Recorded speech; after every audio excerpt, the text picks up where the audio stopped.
ആഘോഷങ്ങൾ അവസാനിച്ചാലും VM super വാല്യുവിൽ ഓഫറുകൾ അവസാനിക്കുന്നില്ല. ഒരു വീട്ടിലേക്ക് വേണ്ട എല്ലാ സാധനങ്ങളും ഒരു കുടക്കീഴിൽ. VM super value and Digi World, Chelakkara, Mulloorkara, Vazhakkode.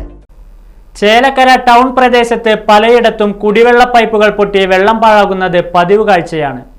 ഈ വിഷയം എന്റെ വാർത്തയിലൂടെ പ്രേക്ഷകരിലേക്ക് എത്തിക്കുകയാണ് നാട്ടിൻചിറ സ്വദേശിയായ ആലായിക്കൽ അബ്ദുൾ അസീസ്.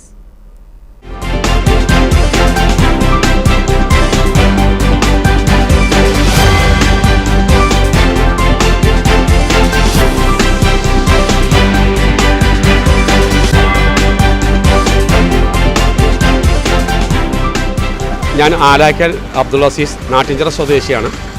ഞാൻ പഞ്ചായത്ത് ബസ് സ്റ്റാൻഡിൻ്റെ മുൻവശത്ത് വന്നപ്പോൾ നമ്മുടെ വാട്ടർ ലൈൻ, PW റോഡിലെ വാട്ടർ ലൈൻ പൊട്ടി വെള്ളം മുഴുവൻ നന്നായി പ്രഷറിൽ വെള്ളം പുറത്തു പോയിക്കൊണ്ടിരിക്കുകയാണ്. ഈ വേനൽക്കാലത്ത് നമ്മൾ കുടിവെള്ളത്തിന് ബുദ്ധിമുട്ടുന്ന സ്ഥലത്താണ് ഇത് വരുന്നത്. ഇതിന് മുന്നേയും പൊട്ടിയതായിട്ട് റിപ്പയർ ചെയ്തതായിട്ടൊക്കെ എനിക്കത് നോക്കിയപ്പോൾ മനസ്സിലായി. ഇത് വാട്ടർ അതോറിറ്റി ഉദ്യോഗസ്ഥരുടെ അനാസ്ഥയാണ്. കാരണം ഇത്തരം മെയിൻ റോഡിൻ്റെ സൈഡിൽ GI പൈപ്പിൽ നിന്ന് വീട്ടിലേക്ക് കണക്ഷൻ കൊണ്ടിരിക്കുന്ന മുഴുവൻ PVC പൈപ്പാണ്. അത് GI പൈപ്പ് ഇടുക, അല്ലെങ്കിൽ അതിനൊരു കവറിങ് എന്തെങ്കിലും സേഫ്റ്റി ആയിട്ട് വെക്കാതെ പണിതുകൊണ്ടാണ് അതിങ്ങനെ വർക്ക് ചെയ്തുകൊണ്ടാണ് അങ്ങനെ വെള്ളം പൊട്ടി ഒരുപാട് വെള്ളം വേസ്റ്റായി പോകുന്നത്.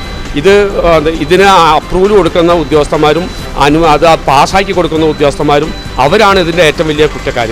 പിന്നെ വർക്ക് ചെയ്ത വർക്കേഴ്സിൻ്റെ അടുത്തും ചെറിയ പാഴപ്പഴവുന്നുണ്ട്. അവരും ഇത്തരം സ്ഥലത്തൊക്കെ സേഫ്റ്റി ആയിട്ട് ഇത് പൈപ്പ് പൊട്ടാതിരിക്കാനുള്ള മെറ്റീരിയൽസ് ഉപയോഗിച്ച് വർക്ക് ചെയ്യാനുള്ള ഒരു കടമ അവർക്കുണ്ട്. അവരും അത് ചെയ്തിട്ടില്ല. ഉദ്യോഗസ്ഥന്മാർ ഗുരുതര വീഴ്ച ഇതിലുണ്ട്.